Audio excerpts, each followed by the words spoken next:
रमा, मधु और सुधा आशा देवी की 3 सरकारी बहुएं। रमा पेशे से सरकारी वकील थी, मधु एक यूनिवर्सिटी में प्रोफेसर थी और छोटी बहू सुधा एक सरकारी बैंक में नौकरी करती थी। तीनों बहुएं नौकरी वाली थीं, इसलिए तीनों ही पूरा दिन व्यस्त रहती थीं। इसी वजह से रोजाना किसी न किसी बात पर तीनों बहुओं में लड़ाई हो ही जाती थी, खासकर तब जब होता था इतवार यानी कि संडे। क्या बात है आशा जी, आज सुबह सुबह सब्जी मंडी होकर आ रही हो? आज इतवार है ना, बहू बेटे देर से सोकर उठेंगे, सोचा घर पर क्या करूं, मंडी ही हो आती हो। अच्छा, आज तो तीनों बहुओं की छुट्टी होगी। चलो बढ़िया है, तीनों बहुएं सरकारी नौकरी वाली हैं। वैसे तीनों ही काम वाली हैं तो आपस में बर्तन खड़क ही जाते होंगे। अरे नहीं, मेरी तीनों बहुओं में बहुत प्रेम है, उनमें कभी कोई लड़ाई नहीं होती।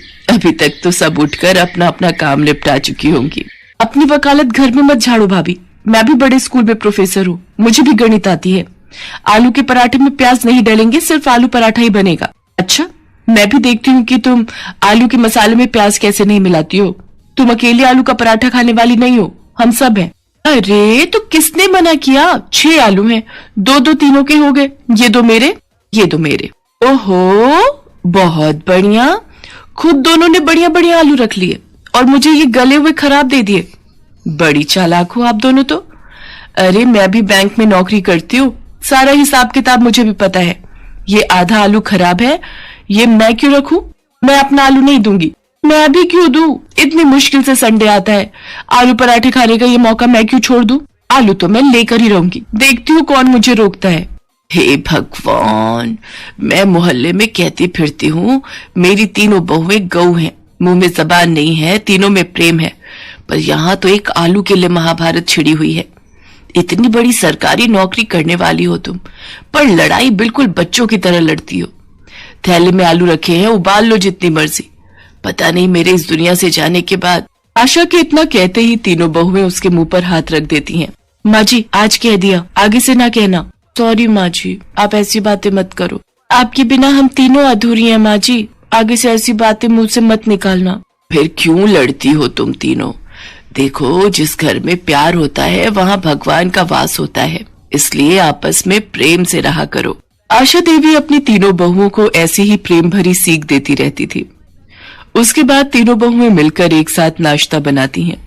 रोजाना की तरह वही खट्टी मीठी नोकझोंक के बीच आशा देवी की बदौलत तीनों बहुओं में आपसी प्यार बना हुआ था। आशा देवी की ननद मनोरमा कुछ दिनों के लिए रहने आ जाती है। मनोरमा स्वभाव से चुगलखोर और झगड़ालू है, पर क्या करे, है तो आशा देवी की ननद ही ना। आशा भाभी कहाँ हो? मैं तो कब की बाल धोकर बैठी हूँ, तुम्हारी बहुएं कहाँ हैं? मुझे चाय नाश्ता कौन सी बहू देगी? जी रुको, मैं तुम्हारे लिए पोहा और चाय बनाकर ला रही हूँ। बुआ जी पाए लागू, मैं चलती हूँ, आपको शाम को मिलूंगी। मैं भी चलती हूँ बुआ जी, प्रणाम। ओहो, मुझे भी आज लेट हो गया। मधु भाभी रुको, मुझे अपनी स्कूटी पर जरा बस स्टैंड तक छोड़ देना, आज कैब बुक ही नहीं हो रही। ये बढ़िया बात रही, तीनों बहुएं काम पर निकल गई, अब तुम सारा घर का काम करोगी। तो क्या हुआ जीजी, सफाई बर्तन वाली लगी हुई है, घर का काम करने में हर्ष थोड़ी है। तुम तो ऐसे ही चिंता करती हो, ये लो पोहा और चाय लो, बाकी सब चिंता छोड़ दो। मनोरमा की बुरी आदत चुगली करने की बाज कहाँ आने वाली थी। जब आशा ने उसकी बात को अनदेखा कर दिया तो वो तीनों बहुओं को भड़काने लगी। अरे रमा बहू, क्या कर रही हो? अंदर आ जाऊं? हाँ बुआ जी, ये भी कोई पूछने की बात है? आपका अपना घर है, कहीं भी आओ जाओ। अच्छा, अलमारी में कपड़े लगा रही हो? सचमुच कितना थक जाती हो। नहीं, ऐसी कोई बात नहीं है बुआ जी, वो कल मधु ने मशीन लगाई थी तो कपड़े धोकर रख दिए थे, वही तह लगा रही हूँ। अच्छा, तभी मधु का मुंह बना हुआ था, बोल रही थी सारा दिन अकेले काम में लगी रहती हूँ। वो प्रोफेसर है ना तो जल्दी घर आ जाती है, इसलिए वो ज्यादा काम करती है। अच्छा, ऐसा कहा? पर ऐसी तो कोई बात नहीं है, मैं और सुधा हम दोनों भी तो इतना काम कर लेती हैं। मधु फालतू की बातें कर रही है। रमा को भड़काने के बाद मनोरमा ने मधु और सुधा को भी झूठ मूठ की पट्टी पढ़ा दी। क्या रमा भाभी और सुधा ने ऐसा कहा?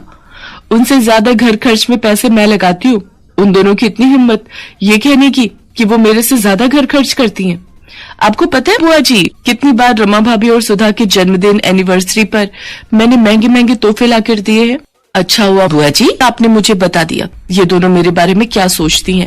मनोरमा तीनों बहुओं में फूट डाल चुकी थी। तीनों बहुओं के व्यवहार में फर्क साफ दिखाई दे रहा था। ये तीनों को क्या हो गया है? आज इतवार के दिन घर में इतनी शांति कैसे बनी हुई है? रमा बहू क्या हुआ? आज रसोई में कुछ स्पेशल नाश्ता नहीं बनाना क्या? मुझे नहीं पता माँ जी, मैंने अपने और सुधीर के लिए छोले भटूरे मंगवाए थे, हमने वही नाश्ता कर लिया है। रमा भाभी बहुत ज्यादा इतराने की जरूरत नहीं है, हमने भी स्पेशल अमृतसरी कुलचे मंगवा कर खा लिए हैं। हमारा भी आज संडे है, सुनील और मैं मूवी देखने भी जा रहे हैं। मैंने भी जलेबी समोसे खाए हैं, खुद कमाती हूँ, किसी का दिया नहीं खा रही। मैंने और रवि ने हैवी नाश्ता किया है, बढ़िया। कितने दिनों बाद। ये हो क्या रहा है इस घर में? एक दूसरे से सीधे मुंह बात करने को तीनों तैयार ही नहीं है। जरूर कुछ गड़बड़ है, नहीं तो ये तीनों मेरे से इस तरह बात नहीं करती। और ये मनोरमा जी कहाँ गई है? बड़ी देर से दिखाई नहीं दे रही, लगता है कमरे में होंगी। उनकी चाय वहीं दे आती हूँ। अरे मैंने भाभी की तीनों बहुओं में ऐसी फूट डाली है, ऐसी फूट डाली है कि पूछो मत। बड़ा इतरा रही थी तीनों बहुओं को लेकर। ओह, इसका मतलब ननद जी ने मेरे घर में आग लगाई है। इनका पर्दाफाश मैं ही करूंगी। मनोरमा की आदत थी फोन पर हर बात अपनी बेटी को बताने की। आशा देवी ने एक दिन अपने मोबाइल का ऑडियो रिकॉर्डर ऑन करके मनोरमा के कमरे में रख दिया और जानबूझकर मनोरमा से बातों बातों में बात करने लगी। भाभी तुम मुझे पहले कहती तो मैं बहुत पहले ही ये काम कर देती। अब तुम अपना दुख मुझसे कह रही हो कि तुम अपनी तीनों बहुओं से तंग आ चुकी हो, उनकी सेवा करके तुम थक जाती हो।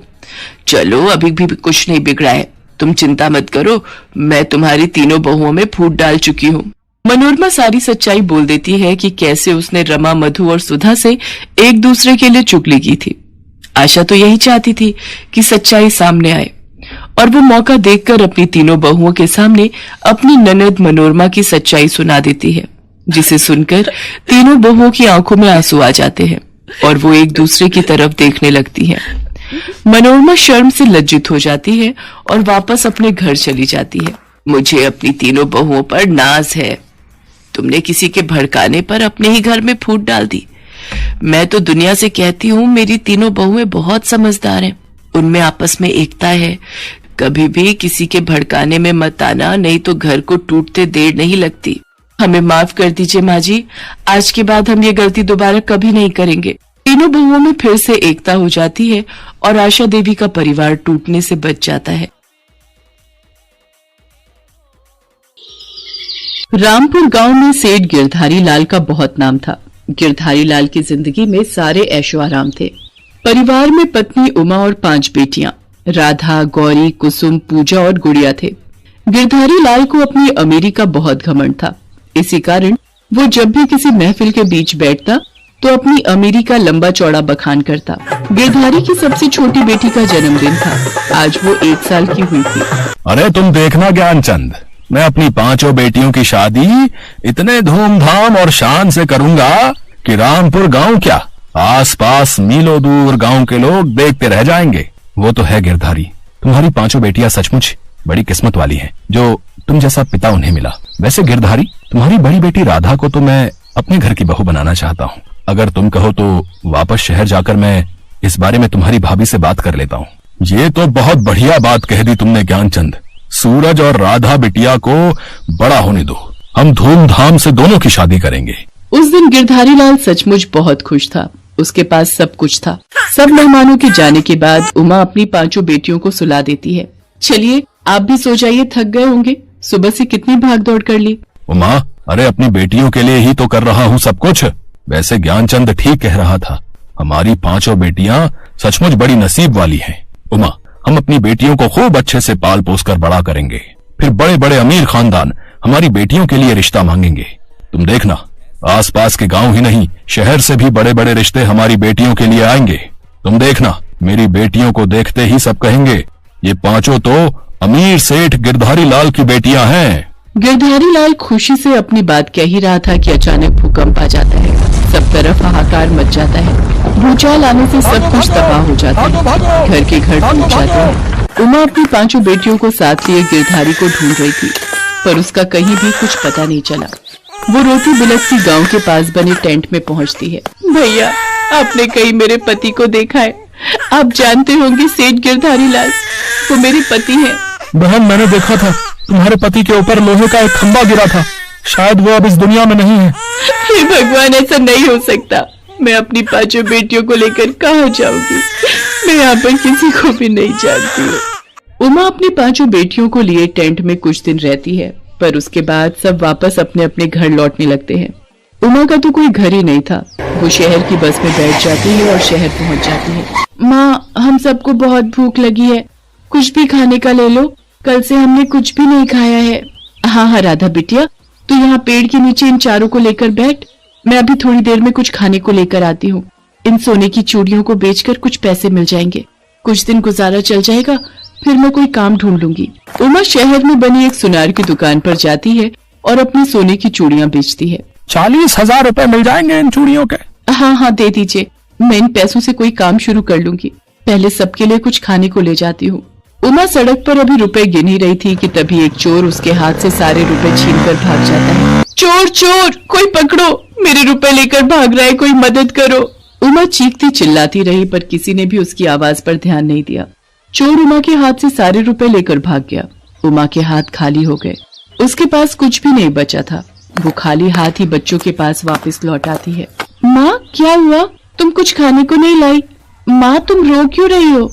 चोर सारे रुपए छीनकर भाग गया राधा, अब हम क्या करेंगे? तू तो समझदार है, पर ये चारों भी बहुत छोटी है। माँ, तुम चिंता मत करो, मुझे तो वैसे बिल्कुल भी भूख नहीं है, मुझे तो नींद आ रही है, मैं सो जाती हूँ। माँ, तुम भी सो जाओ। रात हो गई थी। उमा अपनी बेटियों को लेकर उसी पेड़ के नीचे सो जाती है। अगली सुबह उमा देखती है कि राधा पेड़ के नीचे नहीं सो रही।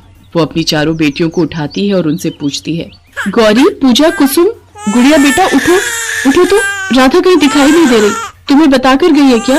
नहीं माँ, वो हम में से तो किसी को नहीं कहकर गई, हम तो सो रहे थे। राधा कहाँ चली गई बिटिया? तुम बैठो, मैं उसे ढूंढती हूँ। राधा अपनी माँ और बहनों के लिए कुछ खाने का ढूंढने गई थी। वो समझदार थी और वो सारी परेशानी को समझ रही थी। राधा एक चाय के होटल पर जाती है और भैया से कुछ ब्रेड के पीस मांगती है। चाचा, मुझे डबल रोटी दे दो, मेरी माँ और बहनें भूखी हैं, तुम्हारी बड़ी मेहरबानी होगी। बिना पैसों के यहाँ कुछ नहीं मिलता, ये शहर है बिटिया, यहाँ काम के बदले खाना मिलता है, समझ रही हो? चाचा, कोई काम बता दो, फिर मैं काम करके आपसे डबल रोटी के पीस लूंगी। अच्छा, तो एक काम कर, बर्तन पड़े हैं वो धो ले, और अच्छे से धोना, तभी तुझे डबल रोटी दूंगा, नहीं तो नहीं मिलेगी। ठीक है चाचा, मैं अभी बर्तन कर देती हूँ। राधा चाय के होटल पर रखे ढेर सारे बर्तन धोने लगती है। इतनी देर में उमा भी वहाँ आ जाती है और वो राधा का हाथ रोक देती है। राधा, ये क्या कर रही है? तू झूठे बर्तन साफ कर रही है और तू मुझे बताकर भी नहीं आई। मैं कितना परेशान हो गई थी। माँ, गौरी, पूजा, कुसुम, गुड़िया को भूख लगी थी, मैंने सोचा कि यहाँ से कुछ खाने का ले लेती हूँ। तुम्हें पता है, मैं जब ये सारे बर्तन कर लूंगी तो मुझे बदले में डबल रोटी मिलेगी, फिर आप सब पेट भर कर खा सकते हैं। हे भगवान, मैंने अपनी बेटियों का ऐसा नसीब नहीं सोचा था। क्या से क्या हो गया, सब कुछ खत्म हो गया। हट बिटिया, मैं बर्तन कर लूंगी, तू अपनी बहनों के पास जाकर बैठ, मैं खाना लेकर आती हूँ। उमा सारे झूठे बर्तन धो देती है और बदले में चाय वाला उसे डबल रोटी के पीस दे देता है। उमा अपनी बेटियों को लेकर ऐसे ही दर दर भटक रही थी। चलते चलते एक दोपहर उमा सड़क पर बेहोश हो जाती है। तभी वहाँ से एक औरत गुजर रही होती है। राधा उसके पास गई और विनती करने लगी, हमारी मदद करो, हमारी माँ बेहोश हो गई है। घबराओ नहीं बेटा, मैं अभी देखती हूँ। ड्राइवर, जरा देखो क्या हुआ है। मैडम, लगता है गर्मी से बेहोश हो गई है, इन्हें हॉस्पिटल ले जाना पड़ेगा। बच्चों, तुम मेरी गाड़ी में बैठो, मैं तुम्हारी माँ को हॉस्पिटल ले चलती हूँ। वो औरत एक एनजीओ चलाती थी जहाँ पर वो गरीब और बेसहारा लोगों को पनाह देती थी। उस औरत की मेहरबानी से उमा और उसकी बेटियों को रहने की जगह मिल जाती है। आपका बहुत बहुत शुक्रिया, आपने मेरी इतनी मदद की। मैं यहाँ रहकर अपनी बेटियों को पाल पोस कर बड़ा कर सकती हूँ। हाँ, हमारा एनजीओ तुम्हारे जैसी बेसहारा औरतों के लिए खुला है।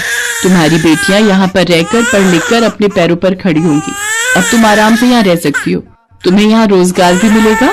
यहाँ पर सिलाई, कढ़ाई, बुनाई, अचार, पापड़ और कई तरह के रोजगार से तुम पैसे कमा सकती हो और उन पैसों से अपनी बेटियों को पाल पोस कर बड़ा भी कर सकती हो। गिरधारी लाल और उमा की पांचों बेटियों का नसीब उन्हें कहां से कहां ले आया था। जिन बेटियों को राज सुख मिलने का सपना गिरधारी लाल ने सोचा था, आज उसकी वही बेटियां अपनी माँ के साथ एक एनजीओ में रह रही थी। धीरे धीरे समय ने करवट बदली और वक्त 15 साल आगे निकल गया। उमा की 5 बेटियां बड़ी हो गई और अच्छी नौकरी पर लग गई। उमा अपनी 5 बेटियों के साथ एक नए घर में रहती थी। एक दिन जब वो घर लौट रही थी, अचानक उसकी मुलाकात ज्ञानचंद से हो गई। ज्ञानचंद को लगा कि भूकंप के मलबे में गिरधारी का सारा परिवार खत्म हो गया, पर अपने सामने उमा को देखकर ज्ञानचंद की आंखों में आंसू आ गए। वो गिरधारी से बचपन में किया हुआ वादा निभाना चाहता था, इसलिए उसने राधा का हाथ अपने बेटे सूरज के लिए मांगा। गिरधारी लाल से किए वादे को पूरा करने के लिए ज्ञानचंद और उमा राधा और सूरज की शादी तय कर देते हैं। मंडप सजा हुआ था। उमा गिरधारी लाल को याद कर रही थी। भाभी क्या हुआ, गिरधारी को याद कर रही हो? हाँ भैया, आज वो साथ होते तो अपनी बेटी की शादी अपने दोस्त के बेटे से होते देख बहुत खुश होते। भाई साहब, ये फूल माला की टोकरी रखवा लेते, मुझे लाला जी ने भेजा है। ये तो इनकी आवाज है। आप इस हालत में, आप जिंदा हो जी? गिरधारी, तू जिंदा है? तो इस हालत में? उमा, ज्ञानचंद, उमा तुम जिंदा हो? मुझे तो पता चला था तुम और मेरी 5 बच्चियां उस मलबे में दब गई है। हे भगवान, तेरा लाख लाख शुक्र है, मेरा परिवार, तूने मुझे उनसे मिलवा दिया। गिरधारी उस दिन नसीब के लिखे पर विश्वास कर लेता है। वो उमा के साथ मिलकर अपनी बड़ी बेटी राधा को आशीर्वाद देता है और अपनी 5 बेटियों को गले से लगा लेता है।